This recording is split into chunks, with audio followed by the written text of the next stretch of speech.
Hi everybody, welcome back to your favorite humanities channel Social School by Unacademy. This is Supriya Sharma, your geography educator. तो आज की इस video में हम लोग करने वाले हैं एक ऐसा चैप्टर स्टार्ट जो आप डे टू डे लाइफ में फील करते हो, बट आज आपको ये समझ में आएगा जो इतनी सारी हवाएं चलती हैं इनका सर्कुलेशन किस तरीके से होता है और ये हमेशा इधर से उधर, उधर से इधर कैसे चलती है। तो let's start our chapter atmospheric circulation and weather system. क्योंकि देखो इंडिया में तो अभी मानसून का टाइम पीरियड चल ही रहा है, तो आपको ये चैप्टर और अच्छे तरीके से समझ में आ पाएगा बिकॉज आप रियल लाइफ एग्जांपल से समझोगे कि कैसे सारी चीजें होती हैं। Uneven heating of the earth create differences in air pressure. आपने साइंस में बहुत सारे चैप्टर्स पढ़े हैं, तो उसी के थोड़े थोड़े मैं बोलूंगी कि लॉजिक ऐसे आएंगे जो आपको थोड़ा सा अप जा सकते हैं, बट टेंशन वाली कोई बात नहीं, सारे लॉजिक 10 तक के ही हैं, ठीक है। तो आपका यहाँ पे क्या बोला गया कि हीटिंग जो होती है अर्थ की वो अलग अलग एरिया पर रहती है और उसी वजह से आपका जो है एयर प्रेशर डिफरेंस देखने को मिलता है। Air moves from high to low pressure as wind redistributing heat moisture across the planet. आप पूरे के पूरे प्लैनेट को देख लो, अर्थ को, अगर आप अमेरिका चले जाओगे तो वेदर कुछ और है, आप इंडिया आ जाओ वेदर कुछ और है, आप चले जाओ ऑस्ट्रेलिया आपको कुछ डिफरेंस देखने को मिलेगा। Rising moist air forms clouds and rainfall. This chapter explains pressure differences, wind circulation, air masses, distributed weather and the tropical storm. जो हम लोग देखते हैं ना कि जैसे काल बैसाखी आपके बंगाल में आता है, उड़ीसा, तमिलनाडु, आंध्र प्रदेश के कोस्ट पर जो आपको बहुत सारे साइक्लोन्स देखने को मिलते हैं, वो सारे किस तरीके से आपके बनते चले जाते हैं। तो सबसे पहला टॉपिक ही हमारा है एटमॉस्फेरिक प्रेशर, है ना। क्या बोल रहे हैं? Atmospheric pressure is the weight of the air column acting as a unit area sea level to the top of the atmosphere. मतलब सी लेवल से लेके जो आपके ऊपर तक का जो पूरा का पूरा एक एटमॉस्फेयर में जो आपको देखने को मिलता है प्रेशर, वो सारा आपका कहलाता है। इसको हम मेजर कैसे करते हैं, यानी कि इसकी जो एसआई यूनिट है वो क्या है, वो है आपकी millibars. And the average sea level pressure is 1013.2 millibars. Okay, air is densest near the earth surface. क्या बोल रहे हैं, जो हमारा सरफेस रीजन होता है जहां पे हम लोग रहते हैं, वहां पे आपको एयर हमेशा डेंस देखने को मिलेगी, बहुत ज्यादा dense.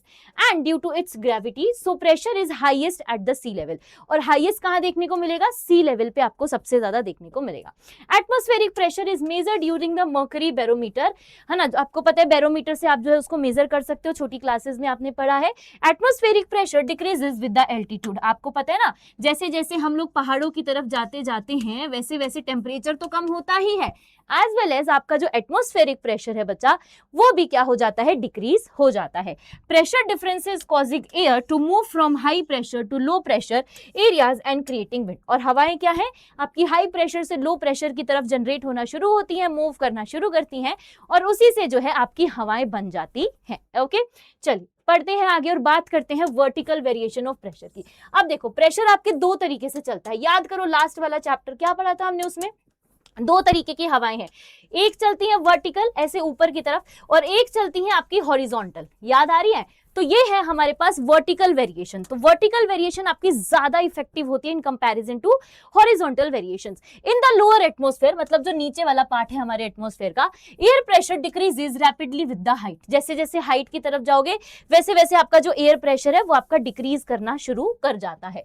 On average pressure drops by 1 millibar for every 10 metre increase. क्या बोल रहे हैं, जैसे मान लो 10 मीटर ऊपर गए, 1 मिलीबार जो है वो आपका डिक्रीज हो जाएगा। सिंपल, एल्टीट्यूड जैसे जैसे बढ़ता जाएगा वैसे वैसे आपका प्रेशर जो है वो डिक्रीज हो जाएगा in altitudes near the surface. However the rate of decrease is not constant on the height. इसीलिए तो, क्योंकि देखो जब 10 मीटर हम जा रहे हैं तो कम हो जा रहा है, तो फिर सारी जगहों पर सेम तो रहेगा नहीं, ऑब्वियसली आपको एक डिफरेंस देखने को मिलेगा, right. The vertical pressure gradient is much stronger than the horizontal pressure gradient, which I already told कि जो हवाएं ऊपर की तरफ चलती हैं, जैसे मान लो कि अभी यहां से कोई हवा शुरू हुई और इस तरीके से पहुंचते पहुंचते पहुंचते जब वो ऊपर की तरफ जाएगी तो उसका इफेक्ट आपको ज्यादा लगेगा इन कंपैरिजन टू जो आपकी हॉरिजॉन्टल हवाएं चलती हैं। It is balanced by the force of gravity which is why we do not experience strong upward wind. लेकिन क्या होता है, जैसे ही वो ऊपर की तरफ जाती हैं, एक आपका जो है क्या बोल सकते हैं हम लोग, फोर्स ऑफ ग्रेविटी जो है वो उसके ऑपोजिशन में लगता है, जो उसको कहीं ना कहीं थोड़ा सा नीचे लाने की कोशिश भी करता है। तो इसीलिए जो है आपको कई बार जब आप हायर एल्टीट्यूड्स पर जाएंगे तो आपको उतनी ज्यादा हवा फील नहीं होती जितनी की आपकी, हम बोल सकते हैं कि मिडल लैटिट्यूड्स वगैरह पर फील करने को मिलेगी। ओके, देखो अब इस टेबल से आपको समझ में आएगा जो चीज हमने यहाँ थ्योरेटिकल पढ़ी। ये है sea level 1 kilometre, 5 and 10 kilometre.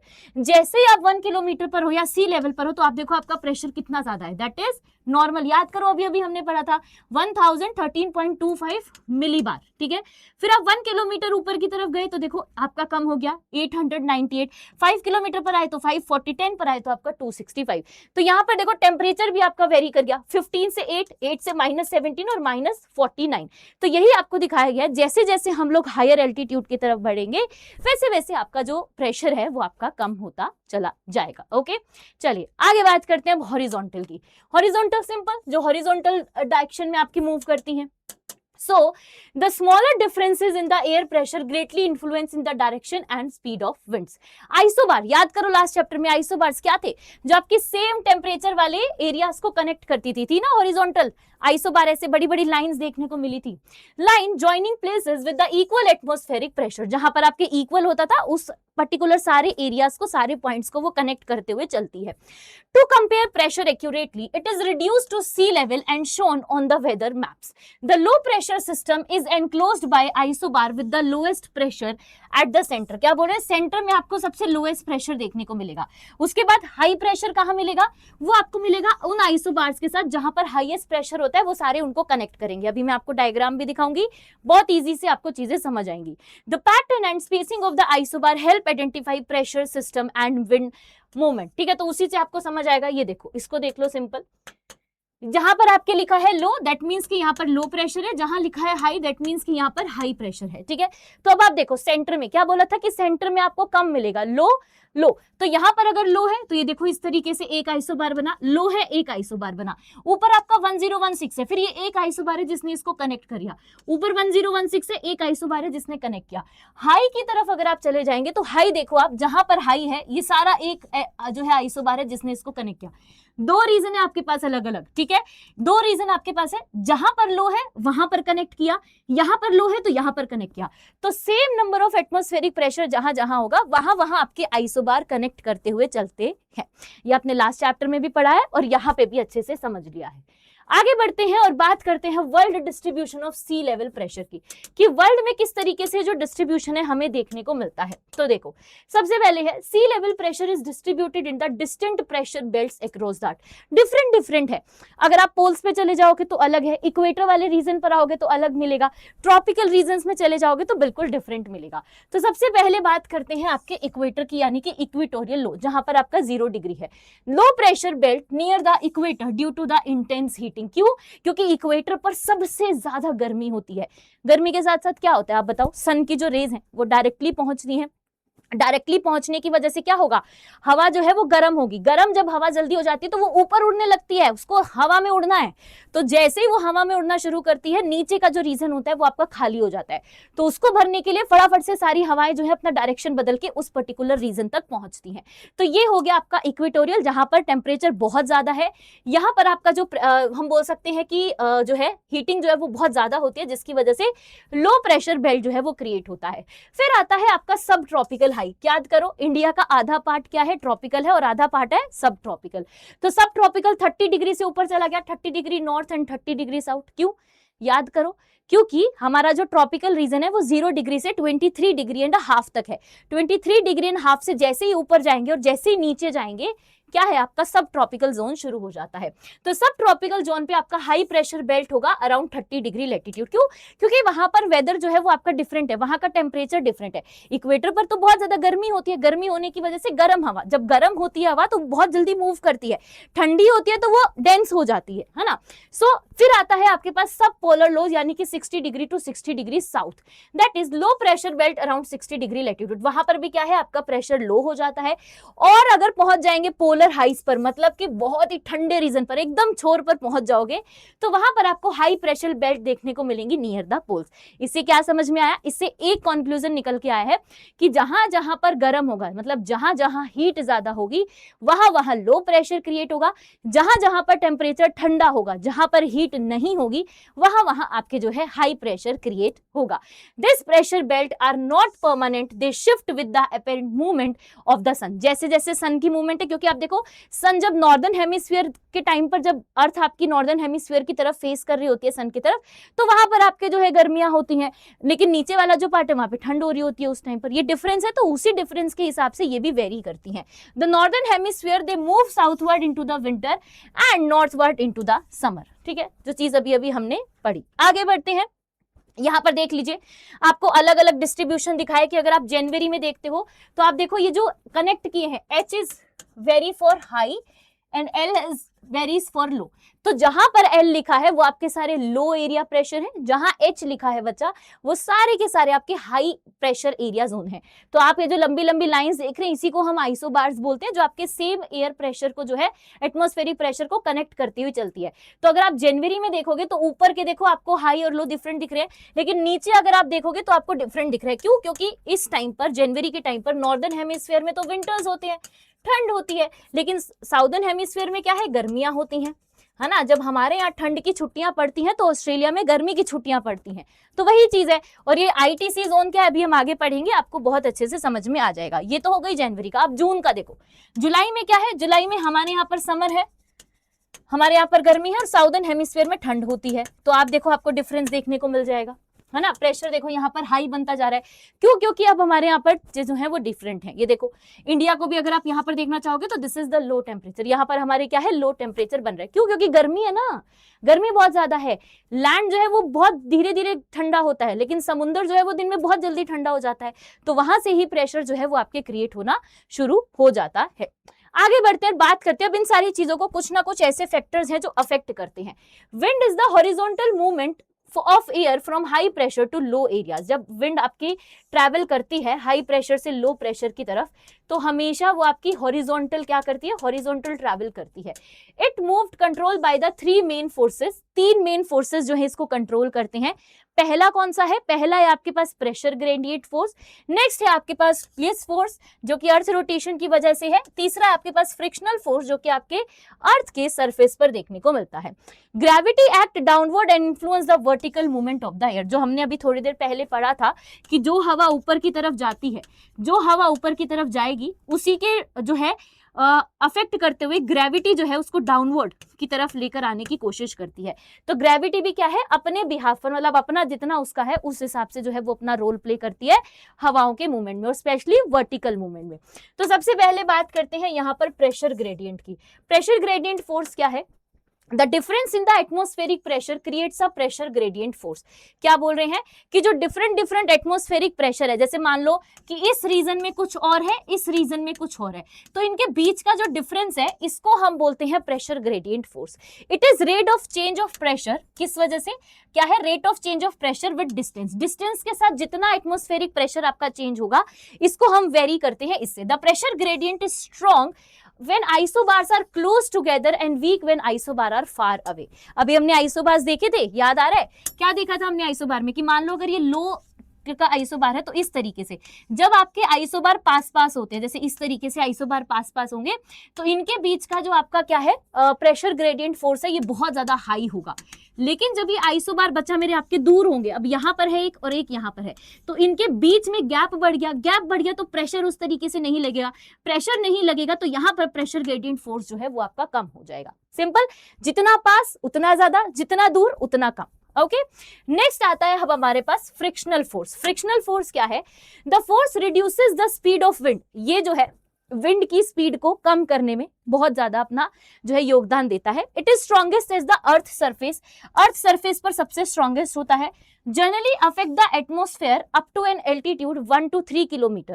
Over sea surface frictional is minimum, जहां पर सी होता है आपकी, देखो लैंड पर बहुत ज्यादा है, सरफेस रीजन है ना, तो यहाँ पर बहुत हाई मिलेगा, पानी सी लेवल पर चले जाओगे तो वहां पर आपको बहुत ही मिनिमल, बहुत ही थोड़ा बहुत फ्रिक्शनल जो है वो फेस करने को मिलेगा। ओके, अब आता है नेक्स्ट हमारे पास, दैट इज प्लेस फोर्स। इसमें क्या होता है, this is caused by the earth rotation and changes direction of wind.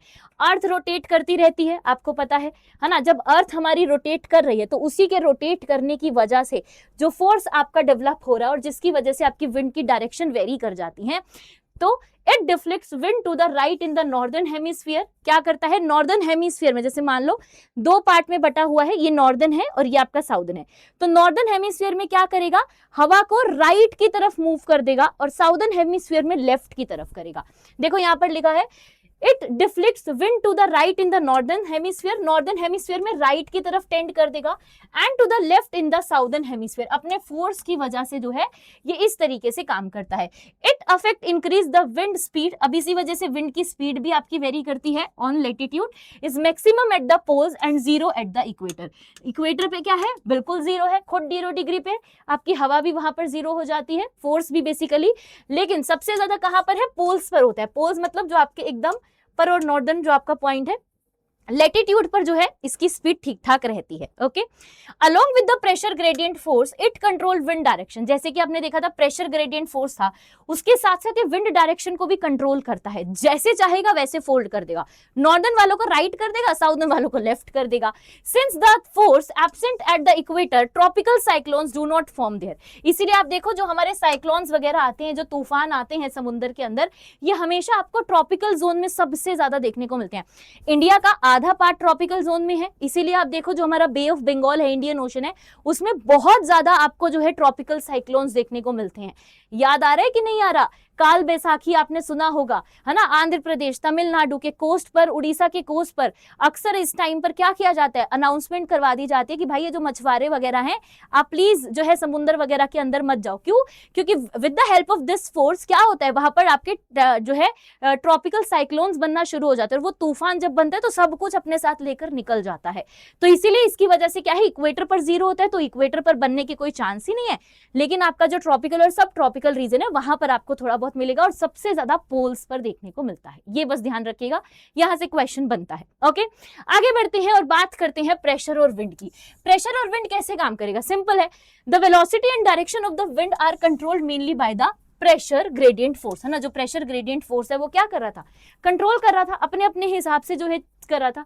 And these all the forces in the upper atmosphere about 2 to 3 kilometre friction is negligible. क्या बोल रहे हैं कि जब आप एटमॉस्फेयर में थोड़ा सा ऊपर जाते हैं 2 से 3 किलोमीटर, वहां पर फ्रिक्शन एकदम ना के बराबर है। Then so the wind flows parallel to the isobar and called geostrophic wind, और जब आपकी हवाएं आइसोबार्स के पैरेलल रन करने लग जाए तो हम इसको क्या बोलते हैं, जियोट्रॉपिक विंड्स बोलते हैं। ये देखो इस डायग्राम से आपको समझ में आएगा, ये नॉर्दर्न हेमिस्फीयर है, दिस इज साउदर्न हेमिस्फीयर। ये जो आपको सीधी लाइन दिख रही है ये आपके आइसोबार है, ये जो सीधी लाइन है बच्चा ये आपकी आइसोबार है। अब देखो यहाँ पर क्या है, प्रेशर ग्रेडियंट, यहाँ पर क्या है आपके क्लिस फोर्स। अब इसके बीच में आप देख रहे हो ये जो हवा है, ये जो V है जिसको हमने क्या बोला है, जियोस्ट्रॉपिक विंड बोला है, ये आपके आइसोबार्स के पैरेलल रन करने लग जाती है। दिख रहा है आपको, पैरेलल रन कर रही है, पैरेलल लाइन जैसे होती है वैसे रन कर रही है। यहाँ पर भी आप देखो साउदर्न हेमिस्फीयर में भी ये पैरेलल रन कर रही है, डायरेक्शन इसकी डिफरेंट है, डायरेक्शन कहीं ना कहीं प्रेशर ग्रेडियंट और बाकी फोर्सेस की वजह से डिफरेंट है, लेकिन जो हवा है वो आपके इसके पैरेलल रन करने लग जाती है, और इसी को हम बोलते हैं जियोस्ट्रॉपिक विंड। यही चीज आपको यहाँ पर बताई गई है। Now wind circulation around a low pressure area is called cyclonic circulation. Low pressure area मतलब जहां पर गर्मी होती है, जहां पर हीट ज्यादा होती है, वहां पर लो प्रेशर एरिया है। लो प्रेशर एरिया के टाइम पर जो आपके हम बोल सकते हैं कि हवा चलती है, हवा का जो सर्कुलेशन है उसको हम साइक्लोनिक सर्कुलेशन बोलते हैं। While around a high pressure area it is called anti cyclonic circulation. क्या बोलते हैं उसको, हम एंटी साइक्लोनिक सर्कुलेशन बोलते हैं। In low pressure areas air converges and rises, whereas the high pressure areas air shrink and diverges। यही same बात है, छोटी क्लास में आपने एक चैप्टर पढ़ा है क्लाइमेट। जब क्लाइमेट में हम पढ़ते हैं कि जो आपकी हवाएं हैं वो हाई प्रेशर से लो प्रेशर की तरफ भागती हैं, तो जब वो हाई प्रेशर से लो प्रेशर की तरफ भागती है तो यही सारी चीजें होती हैं। क्या क्या, सबसे पहला आपका जो लो एरिया प्रेशर होता है वहां पर एरिया कन्वर्ज करती है और राइज करती है। जब गर्मी ज्यादा होती है और जो हवा है वो आपकी गर्म हो जाती है तो उसको भागने की बड़ी जल्दी रहती है, तो भाग जाती है, ऐसे हवा में ऐसे उड़ के हवा में ऊपर ऊपर उड़ने लगती है। लेकिन जैसे ही वहां पर हाई प्रेशर क्रिएट होता है वहां पर एयर जो है वो आपके श्रिंक कर जाती है, डाइवर्स की जगह जो है आपके श्रिंक करने लग जाती है। And rising air helps to the formation of clouds and precipitation, और उसी वजह से आपके क्लाउड का फॉर्मेशन होता है। क्लाउड का फॉर्मेशन होने के बाद प्रेसिपिटेशन यानी कि बारिश हो जाती है, और उसी में अगर क्लाउड फॉर्मेशन में जो उनका टेम्परेचर है वो 0 डिग्री पहुंच जाता है तो वो बर्फ के गोले, जो हेल्स आपके जो ओले पड़ते हैं वो ओलों की तरफ में जो है वो प्रेसिपिटेशन हो जाता है। सिंपल। ओके, तो यहाँ पर आपको दोनों चीजें दिखाई गई हैं। जियोस्ट्रॉपिक विंड तो हमने देख ही लिया है, यहाँ पर आपको दिखाया गया convergence and divergence of the wind कैसे होता है। ये देखो आपका कन्वर्जेंस कैसे हो रहा है, लो एरिया प्रेशर में कन्वर्ज कर रही है और डाइवर्स कर रही है आपके कहां पर, हाई एरिया प्रेशर में। तो ये दोनों चीज आपको यहाँ पर जो है वो शो की गई है और ये डायग्राम इंपॉर्टेंट है, एग्जाम में अगर ये टॉपिक आया तो diagram banana is very very important. ठीक है, चलिए आगे बढ़ते हैं और बात करते हैं journal circulation of the atmosphere की। जर्नल सर्कुलेशन का मतलब क्या है कि जो ग्लोबल पैटर्न है आपका बच्चा, वो हवा जिस तरीके से मूव करती है एटमॉस्फेयर पे उसी को हम बोलते हैं जर्नल सर्कुलेशन। जो नॉर्मल मूव कर रही है, अब किसी प्रेशर के थ्रू मूव कर रही है तो वो उस प्रेशर के फोर्स की वजह से है, लेकिन जब वो जर्नल सर्कुलेशन उसका चल रहा है तो उसको हम जर्नल सर्कुलेशन जो है एटमॉस्फेयर का बोलते हैं। It is controlled by the uneven heating of the earth, मतलब जब अर्थ जो है वो बहुत ही अनइवन हीट कर रही है, किसी एरिया में बहुत ज्यादा गर्मी है, किसी एरिया में बहुत थोड़ी सी गर्मी है। Pressure belt and seasonal shifting of the pressure belt, earth rotation and the distribution of the land and oceans, है ना। तो जो ये पूरा हमारा डिस्ट्रीब्यूट हो गया है, नॉर्दर्न हेमिस्फीयर, साउदर्न हेमिस्फीयर, कहीं ओशंस हैं, कहीं पर लैंड में है, कहीं पर रोटेशन हो रहा है, इन सारे रीजंस की वजह से जो है आपको ये डिफरेंट डिफरेंट देखने को मिलता है जो आपका सर्कुलेशन होता है हवा का। नाउ एट द ITCZ, अब यही है वो जो मैं आपको बोल रही थी ना कि ITCZ क्या है, अभी पढ़ेंगे इसके बारे में। This is near the equator, intense heating causes air to rise and creating a low pressure area. अब ये ऐसा जोन होता है जहां पर सारी विंड्स आके अपना मीटअप करती हैं। क्या करती हैं, सारी हवाएं आके ना अपना मीटअप करती हैं। मीटअप समझते हो ना, मिलना मिलाना, तो यहाँ पर आके अपना मिलना मिलाना बातचीत चलती है। नॉर्दर्न हेमिस्फीयर से हवाएं आती हैं, साउदर्न हेमिस्फीयर से हवाएं आती हैं, बीच में जहां आके मिलती हैं इक्वेटर के पास, उसको हम ITCZ जोन बोलते हैं। Now this rising air moves poleward and cools shrink around the 30 degree north and south forming subtropical high pressure belts। क्या बोल रहे हैं कि धीरे धीरे अपवर्ड जाने लग जाती हैं पोल की तरफ और धीरे धीरे ठंडी होने लगती है। जैसे मान लो कि ये है आपका ITCZ जोन, ठीक है। अब हो क्या रहा है, नॉर्दर्न हेमिस्फीयर से हवाएं जो है इस तरीके से आई, ITCZ जोन पर मिली, ठीक है, यहाँ से फिर वापस ऊपर जाने लगी, फिर वापस यहाँ से जो है ऊपर जाने लगी। ऐसी नॉर्दर्न हेमिस्फीयर से हवाएं आएंगी, कैसे, ऐसे आएंगी और यहाँ पर जोन पर जहां पर मिलेंगी, अरे तो कलर ही गलत चूज हो गया, हाँ यहाँ पर देखिए, यहाँ पर आकर मिलेंगी, तो जहां आके वो अपना मीटअप कर रही है, नॉर्दर्न वाली साउदर्न वाली आके जहां पर मीटअप करती है, इस जोन को हम बोलते हैं ITCZ जोन। ठीक है, तो ये भी वेरी करता है, जहां पर प्रेशर हाई होगा, जहां पर हाई होगा वहां पर आपको जो है डेंस देखने को मिलेगा, जहां पर कम होगा वहां पे आपको जो है बहुत से भागता हुआ देखने को मिलेगा। Now this returning towards the equator form the trade winds that is still and completing the Hadley cell. अब हमने क्या किया ना, इनको डिफरेंट डिफरेंट सेल में डिस्ट्रीब्यूट कर दिया। जो आप साइंस में सेल पढ़ते हो वो कंप्लीटली डिफरेंट है, बायो वाला ये सेल है जब आपने हवाओं को अलग अलग जो है वेरीज में यहाँ पर जो है वो डिस्ट्रीब्यूट किया है। देखो सबसे पहला क्या है, the returning air towards the equator, जब हवा आपकी वापस रिटर्न होके इक्वेटर की तरफ आती है ना, कौन सी, वो ट्रेड विंड, जो हवा उड़ के गई वो उड़ के वापस अब इक्वेटर की तरफ आएगी, उसको हमने क्या बोला है, उसको हमने बोला है हार्डले सेल। ठीक है, सो दिस इज इंपॉर्टेंट, यहाँ पे आपसे क्वेश्चन पूछा जाता है। दूसरा हमारे पास आता है फेरल सेल। फेरल सेल आपका होता है 30 डिग्री टू 60 डिग्री नॉर्थ और साउथ लैटिट्यूड पर। Warm westerlies meets cold polar air causing air to rise, है ना। क्या बोल रहे हैं, यहाँ पर आपकी ठंडी हवाएं होती हैं, सॉरी गर्म हवाएं होती हैं, वार्म होती हैं, और धीरे धीरे वो ठंडे पोलर रीजन पर जाकर टकराती हैं, वहां से फिर वापस से वो यहीं पहुंच जाती है, तो धीरे धीरे हवा जो है आपके ऊपर जा रही है। तो ऐसा होता है, इस रीजन को हम बोलते हैं फेरल सेल। नेक्स्ट आता है हमारे पास पोलर सेल, जो कि आपके पोलर रीजन पर होता है। वहां पर अब ठंड है, पोलर रीजन पे तो भाई बहुत ठंड है। Cold air shrinks at the pole and flows as the polar easterlies, तो आपके जो है ठंडी हवा है, ठंडी हवा है तो वहीं पर श्रिंक कर जाएगी, डाइवर्स करेगी ही नहीं। जब वो वहीं पर श्रिंक कर जाएगी तो वहीं पर वो जो है अपना जोन बनाने की कोशिश करेगी। The Hadley, Ferrel and polar cells together form a general circulation at the atmosphere, और इन्हीं तीन सेल की वजह से जो है आपके एटमॉस्फेयर में डिफरेंट डिफरेंट जर्नल सर्कुलेशंस बनते हैं depending upon the temperature and latitudes. The circulation transfer heat from the equator to the pole helping regulates earth climate. अब देखो क्योंकि पोल्स पर तो बहुत ज्यादा ठंड है, इक्वेटर पर उतनी ही ज्यादा गर्मी है, तो इक्वेटर से जो ट्रेड विंड चल के आपके ऊपर ऊपर ऊपर ऊपर पोल तक पहुंच रही है, वो कहीं ना कहीं अपने साथ अपना टेम्परेचर भी लेते हुए जाती है और उस पर्टिकुलर रीजन को जो है वो बैलेंस करने में मदद करती है। And it also drives ocean currents while ocean supply heat moisture back to the atmosphere, है ना। ओशन करंट्स में भी आपके जो है पूरी तरीके से करती हैं। अब इसमें हमारे पास अलग अलग विंड है, जिसमें सबसे पहले आती है सीजनल विंड। सीजनल विंड याद करो, इंडिया में मॉनसून, मैंने आपको चैप्टर की शुरुआत में ही बोला था कि आप जब रियल लाइफ चीजों से समझोगे तो आपको अच्छे से समझ आएगा। जो हमारे मॉनसून आता है इंडिया में, तो मॉनसून किस वजह से आता है, सीजनल विंड से आता है। हवाएं जो है मॉइस्चर पिक करती हैं, मॉइस्चर पिक करती है इंडियन ओशन से, अरेबियन सी से, और पहुंच जाती है इंडिया में बारिश करवाने के लिए।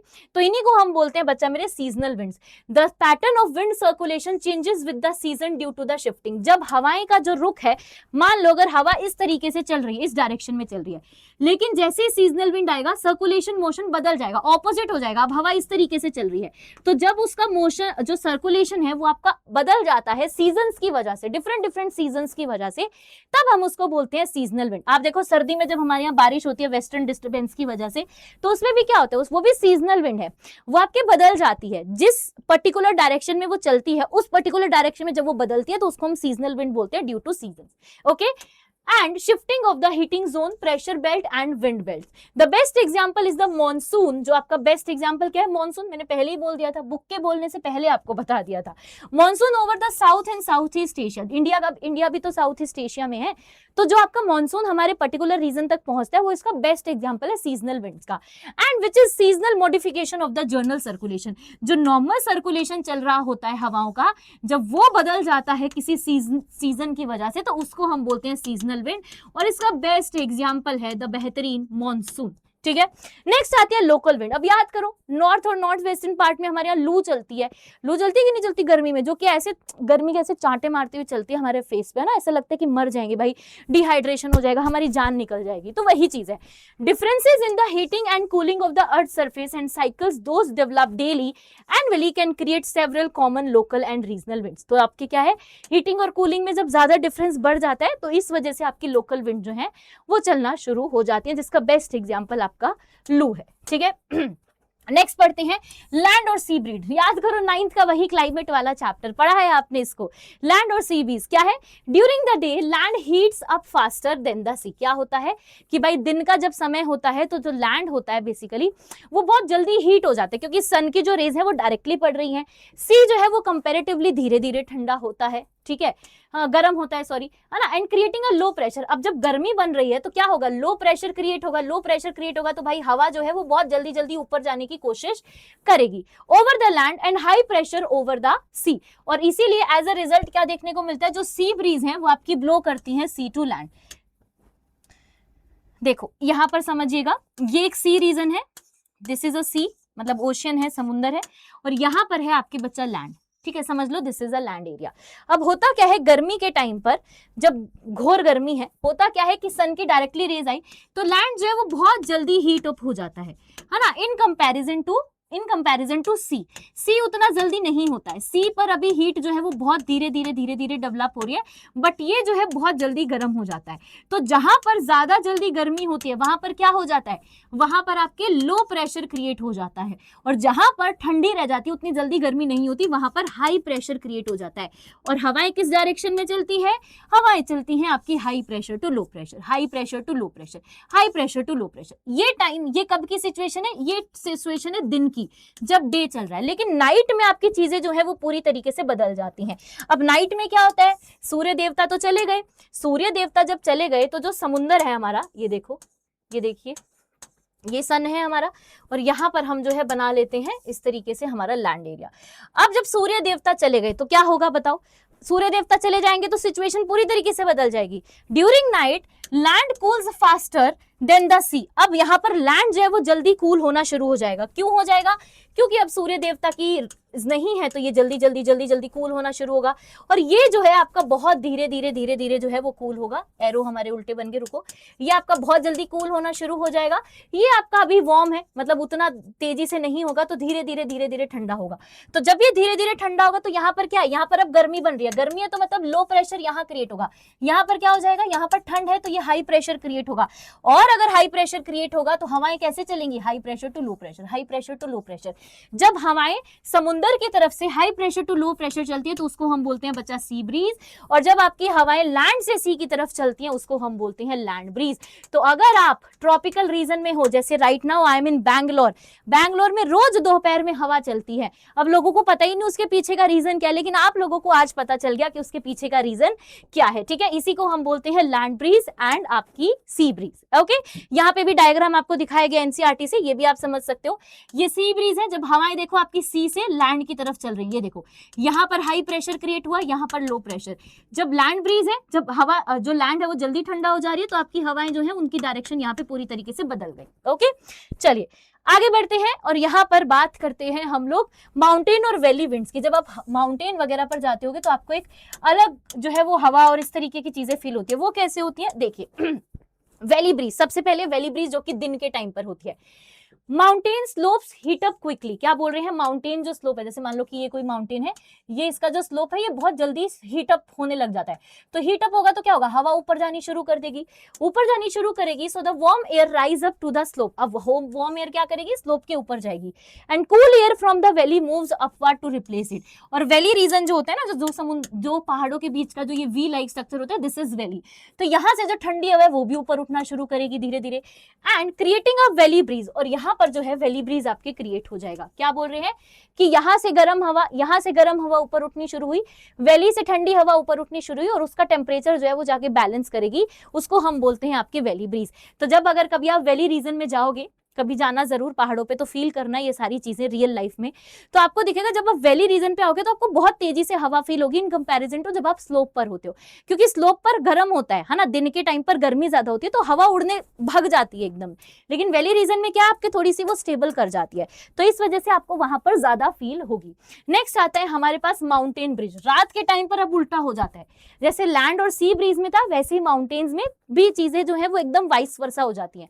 दिन में वैली ब्रीज है, हवा जो चल रही है वैली से आपके माउंटेन स्लोप तक चल रही है।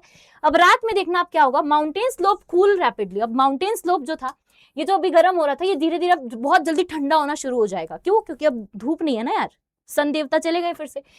So the cold dense air flows down into the valley as mountain breeze. अब क्या है, स्लोप से जो ठंडी हवाएं वैली की तरफ जाएंगी, अभी तक तो वहां से जा रही थी, अब ठंडी हवाएं जो है वो यहाँ से वैली की तरफ आएंगी, उसको हम बोलेंगे माउंटेन ब्रिज। ठीक है, नेक्स्ट हमारे पास आती है कैटाबेटिक विंड। कैटाबेटिक विंड क्या होती है, ये कोल्ड विंड होती है, a cold dense wind which flow down hill from the high pressure to ice covered region into the valley. ठीक है, जो आपके आइस कवर्ड पहाड़ वगैरह होते हैं वहां से जब चलना शुरू करते हैं ठंडी हवा, कहां तक, आपके वैली रीजन तक, तो उसको हम बोलते हैं कैटाबेटिक विंड। आपने अगर देखा हो कभी वैली रीजन में आपको बादल बादल बहुत देखने को मिलते हैं, तो वही है ये। ठीक है, नेक्स्ट है हमारे पास वार्म लीवार्ड विंड। अब कोई बोलेगा मैम ये लीवार्ड विंड क्या होता है, इसके लिए आपको समझना होगा एक स्ट्रक्चर। यहाँ पर देखो, आपकी जब बारिश होती है, पहाड़ों पर जब बारिश होती है बेटा, प्रेसिपिटेशन होता है, तो पहाड़ की दो साइड होती है, एक होती है विंडवार्ड, जिस साइड आपकी बारिश होती है, ठीक है, जिस साइड आपकी हवाएं आती है, और एक साइड होती है आपकी लीवार्ड, जहां पर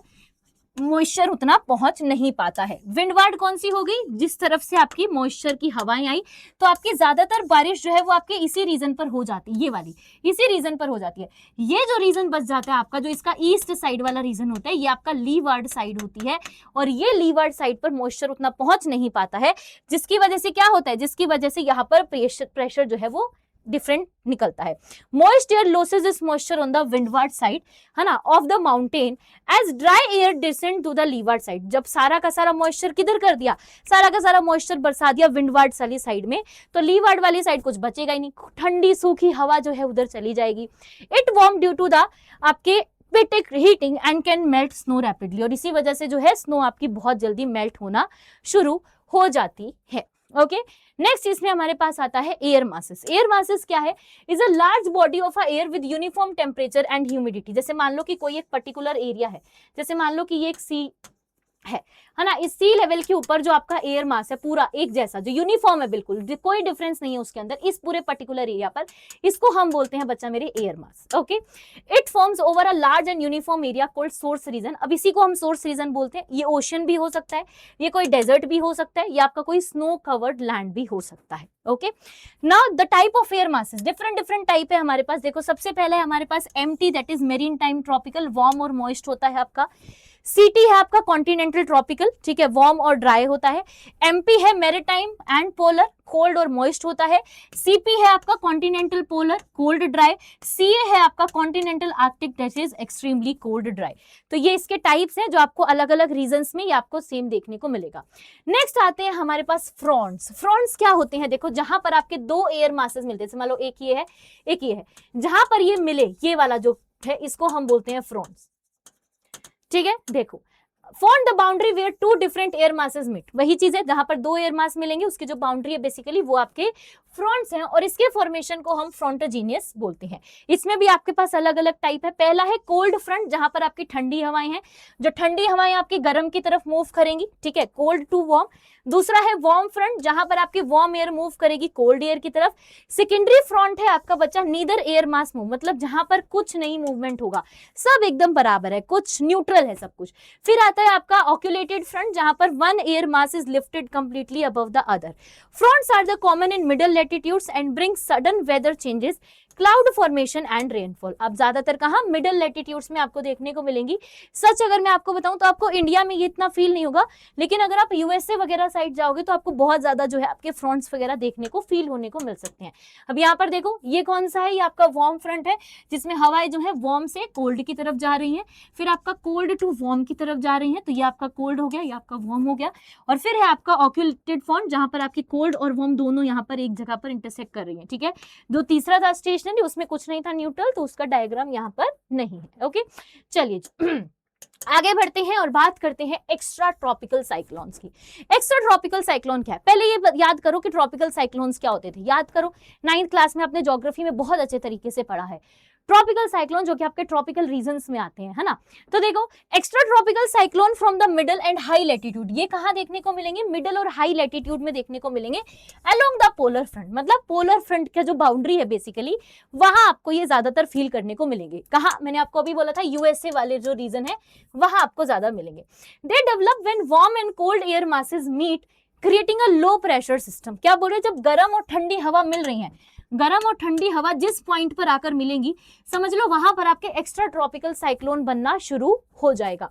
they have both a warm front end a cold front, क्या है इनके पास दोनों है, वार्म भी है गर्म भी है ठंडी भी। क्यों, क्योंकि बन ही वहां पर रही है जहां पर ठंडी और गर्म हवा आके मिल रही है।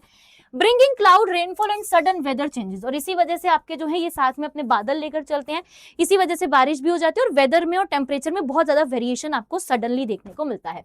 When the cold front overtakes the warm front, जब कोल्ड मतलब मान लो ठंडा और गर्म दोनों था, जब ये ठंडा वाला इसके ऊपर ज्यादा मतलब ओवरकम करने लगता है, and occluded front form the cyclone gradually weakened, तो आपका क्या हो जाता है, धीरे धीरे साइक्लोन जो है वो आपका वीक हो जाता है। क्योंकि जब गर्म होगा, जब वार्म होगा तभी तो लो प्रेशर क्रिएट होगा, और लो प्रेशर क्रिएट होगा तभी तो तूफान आएगा। वो साउथ इंडियन मूवीज देखी है तुमने, वो ऐसे ऐसे पैर से ऐसे करके मास करके ऐसे पूरा साइक्लोन बना देता है।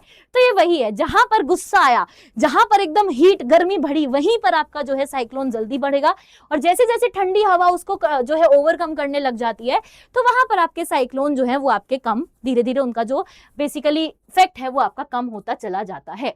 ठीक है, तो ये दोनों के बीच में आपको डिफरेंस बताया हुआ है, इसका आप स्क्रीनशॉट ले सकते हो। मैं हट गई हूं आगे से, आगे बढ़ते हैं।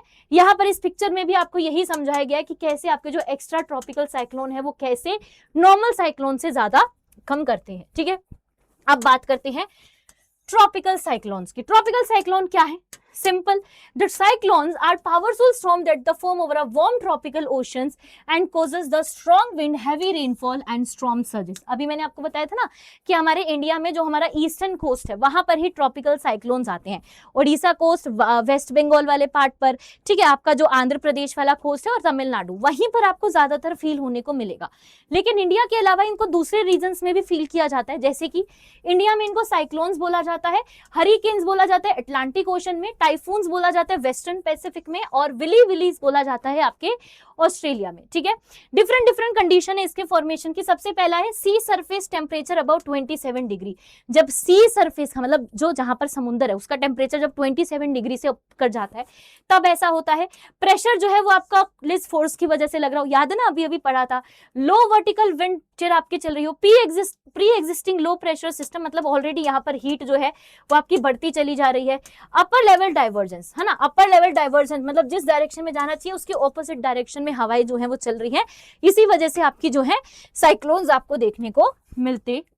ठीक है, फॉर्मेशन और स्ट्रक्चर क्या है देखिए, the gain energy from the condensation of water vapour over the warm oceans, है ना, जहां पर आपके गर्म जो रहता है बेसिकली, वहां से कंडेंसेशन की वजह से वाटर वेपर डेवलप करते हैं और उससे उनको जो है एनर्जी मिलती है to build. They weaken after landfall because the moisture supplies is cut off. हाँ, अब ये देखो, ये आई है सबसे इंपॉर्टेंट चीज जो मैं बोल रही थी कि अगर कभी आपने न्यूज देखी हो, अगर कभी, जब आजकल तो देखो न्यूज वाले सब बिक चुके हैं, बट जब पहले का समय होता था, जब न्यूज एक्चुअली में रियलिटी दिखाई जाती थी, तो वहां पर ईस्टर्न कोस्ट पर हमेशा ये दिखाया जाता था इंडिया में कि देखो उड़ीसा में जो है वो तूफान आ गया है, साइक्लोन आ गया है, लेकिन अभी अभी हमें पता चला है कि लैंडफिल होने वाला है। क्या होने वाला है? लैंडफॉल होने वाला है। लैंडफॉल का मतलब क्या होता है कि जैसे ही वो जो साइक्लोन आपका हवा में उड़ के समुद्र में तबाही मचा रहा होता है, जैसे ही वो लैंड को, यानी कि जैसे ही वो कोस्ट को कनेक्ट टच करने वाला होता है, वैसे ही उसका ऑरा जो है वो नेगेटिव हो जाता है। जब तक वो समुद्र में है उसका ऑरा है भाई +9999 मिलेगा, लेकिन जैसे ही वो कोस्ट वाले रीजन पर पहुंचता है उसका ऑरा एकदम -999 हो जाता है। क्यों? क्योंकि उसी को हम लॉन्डफेल सिचुएशन बोलते हैं। ओके, तो ये आपको ध्यान रखना है, यहां से क्वेश्चन बनता है। नाउ द आई इज काम सेंटर ऑफ द साइक्लोन। आई होती है जो बीच वाला सेंटर होता है जहां से गोला बनना शुरू होता है, इसको हम आई बोलते हैं, जो कि काम सेंटर रहता है, क्योंकि तबाही वहां नहीं, तबाही मस्जिद उसके साइड में सर्कुलेशन शुरू हुआ है वहां पर। The eye wall has the strongest wind and heaviest rainfall. जो आई वॉल है आपकी, मतलब जहां तक आई वॉल बना है वहां से ऊपर सीधा चले जाओगे तो ये आपकी आई वॉल्स हैं। इस आई वॉल पे आपको सबसे ज्यादा बारिश, बादल, ये सब देखने को मिलेगा। की इफेक्ट्स ये है कि wind speed can reach up to 250 kilometre per hour, 250 kilometre per hour की घंटे से हवाएं चलती हैं।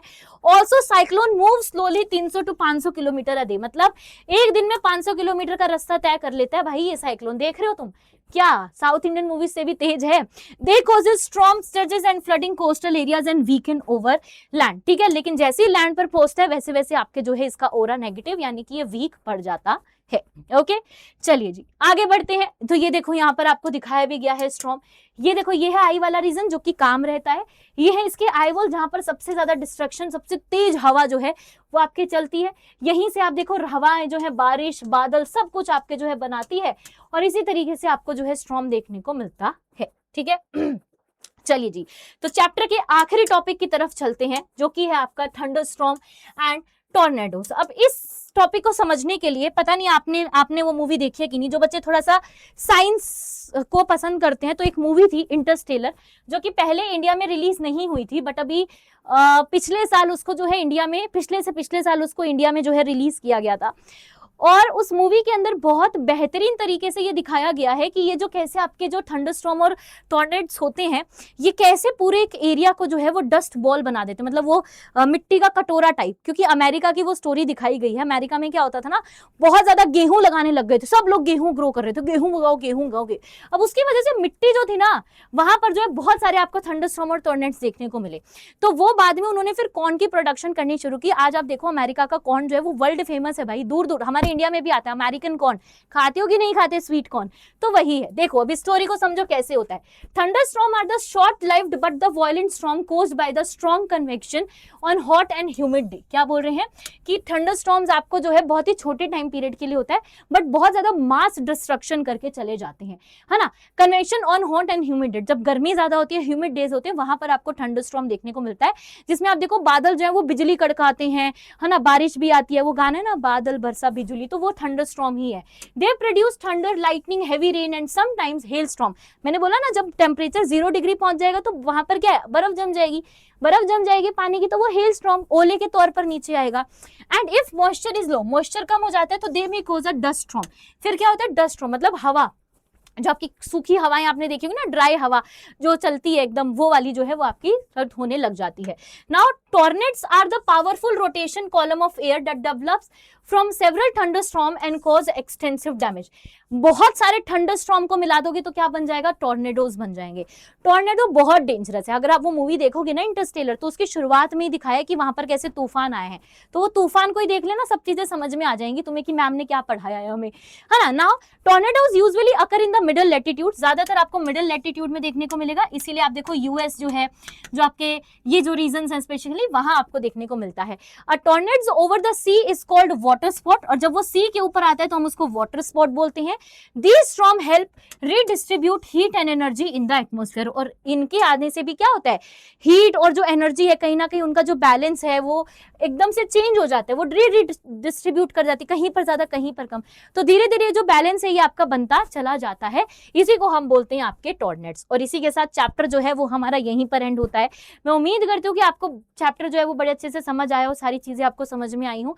फिर भी कुछ नहीं अगर लगा कि कुछ ऊपर से चला गया तो आप कमेंट में बता देना, शॉर्ट के थ्रू आपको समझा दिया जाएगा। मिलते हैं नेक्स्ट वीडियो में, till then bye bye and take care.